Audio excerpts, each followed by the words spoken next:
अस्सलाम वालेकुम। मैं आपको नीड फॉर द प्रोजेक्ट या इंट्रोडक्शन लिखने का तरीका बताने लगा हूँ। सबसे पहले आपने क्या करना है, अगर आपने थीसिस लिखना है तो यहाँ पे लिखना है चैप्टर 1।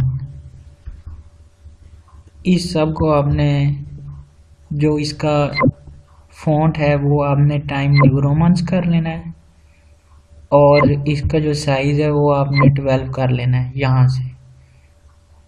उसके बाद आपने लाइन स्पेसिंग यहाँ से आपने 1.5 कर देनी है और यहाँ से आपने अरेंजमेंट जो है वो जस्टिफाइड करनी है, लेकिन आपने चैप्टर इधर ही रहने देना है। अभी आपने इसको कुछ नहीं करना, चैप्टर 1 आपने इधर ही रहने देना है और जो इसकी हेडिंग है वो आपने 14 करनी है।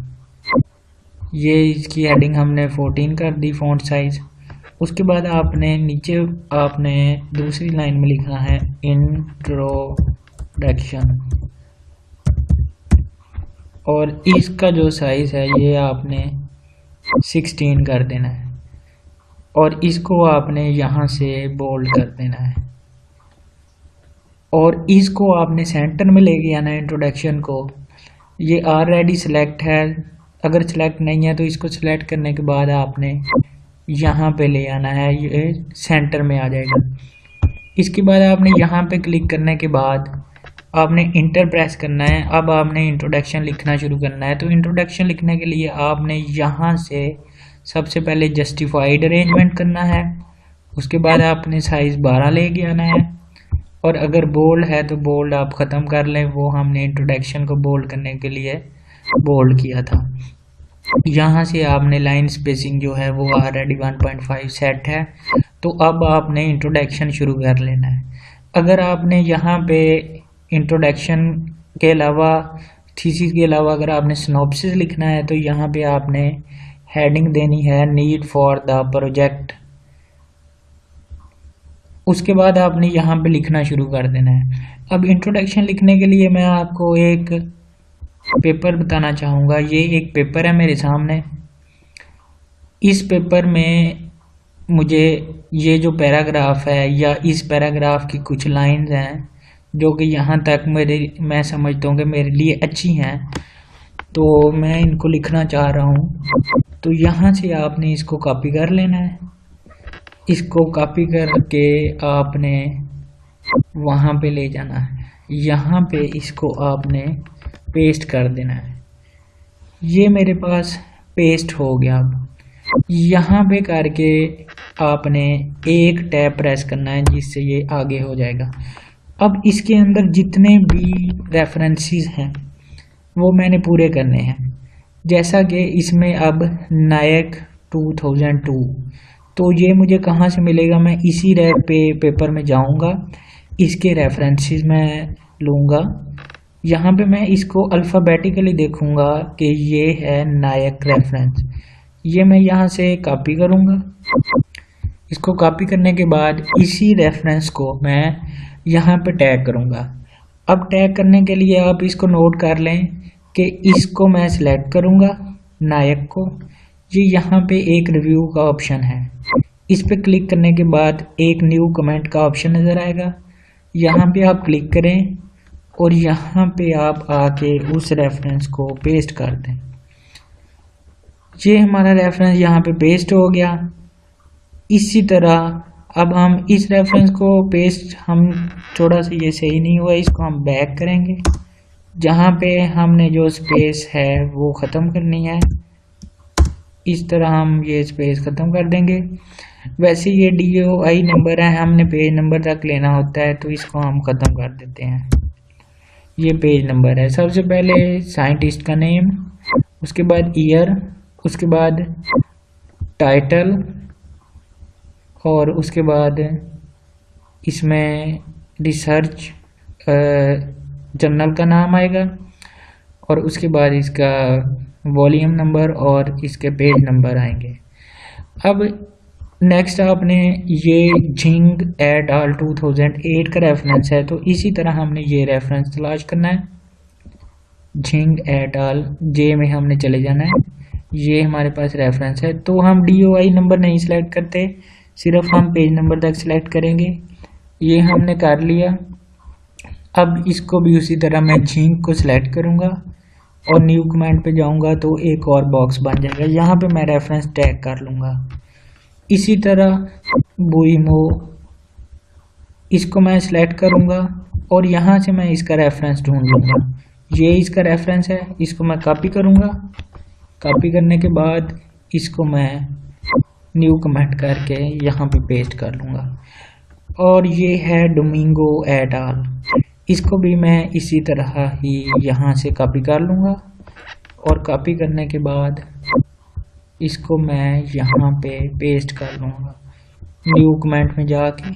ये मैंने सारे रेफरेंस अब मैंने साथ साथ टैग कर लिए। अब मैंने इस पेपर से ये पैराग्राफ लिया, तो मैंने इस पेपर का रेफरेंस भी देना है। अब मैं किसी जगह पे इस पेपर का रेफरेंस देना चाहता हूँ। इसके मैं टाइटल को सिलेक्ट करूँगा। ये मैंने इसका टाइटल सिलेक्ट किया, कॉपी किया। उसके बाद मैं गूगल में आऊँगा।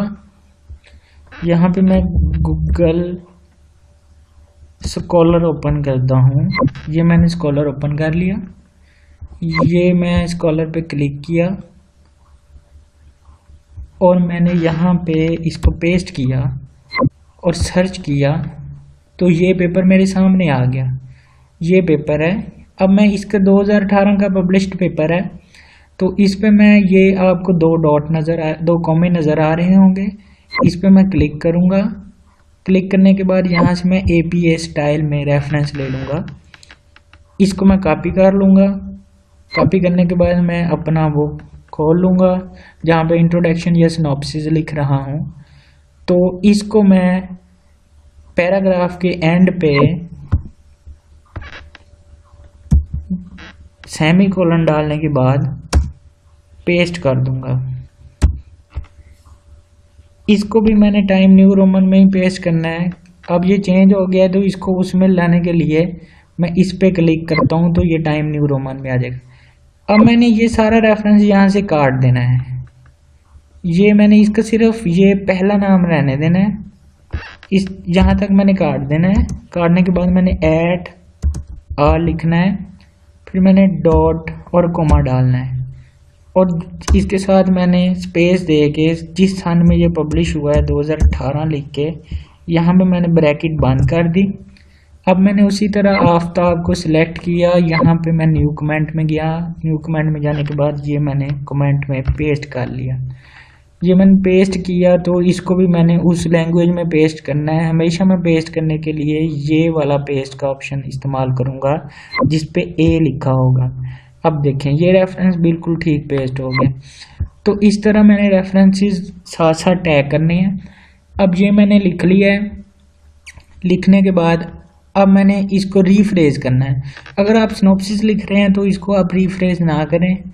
अगर आप इसके इंट्रोडक्शन के लिए, थीसिस के लिए आप कर रहे हैं तो फिर आप इसको रीफ्रेज करें। रीफ्रेज आपने किस तरह करना है उसके लिए ये है, कुछ टिप्स हैं। आपने ये ऊपर व्यू का ऑप्शन है, यहाँ पे क्लिक करना है और यहाँ पे स्प्लिट का ऑप्शन आएगा। स्प्लिट का ऑप्शन आने के बाद यहाँ पे आपकी एक लाइन बन जाएगी जो आपको स्प्लिट करेगी। ये देखिए ये मूव कर रही है। जहाँ पे इसको मैं चाहता हूँ कि मैं इसको हाफ स्प्लिट कर लूँ, वहाँ पे मैं इसको रोक के क्लिक करूँगा तो मेरे पास 2 पेज बन जाएंगे। ये पेज दोनों एक ही हैं, ऊपर भी एक ही पेज है, नीचे भी वही पेज है, लेकिन ये 2 स्क्रीन्स में कन्वर्ट हो गए। अब इसके ही नीचे मैं लिखना शुरू कर दूंगा। यहाँ पे मैं क्लिक करूँगा। इससे मुझे ये है कि मैं यहाँ पे रीराइट कर सकता हूँ ऊपर से देख के, aluminium is the most abundant metallic element in the earth crust. तो इसको मैं कैसे करूँगा, in the earth crust aluminium is the most abundant element. Aluminium is the most abundant की जगह में मैं कोई और वर्ड भी यूज कर सकता हूँ, डाइवर्स भी यूज़ कर सकता हूँ। डाइवर्स्ड एलिमेंट, अब मेटेलिक है तो इन द METALLIC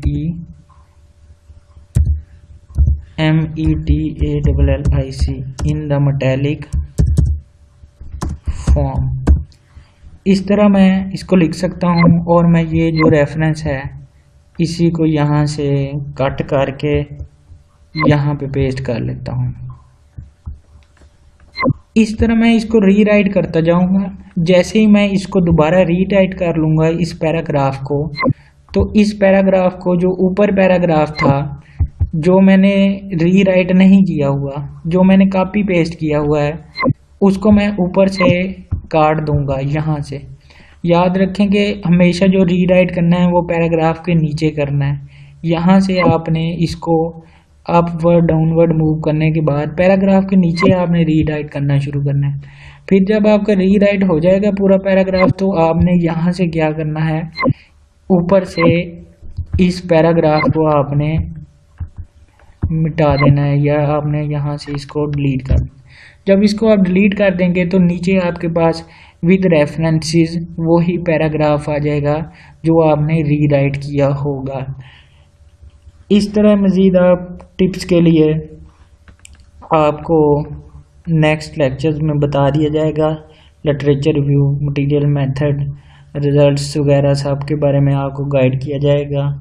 इस तरह आपने लिखना है सब कुछ। Thank you very much.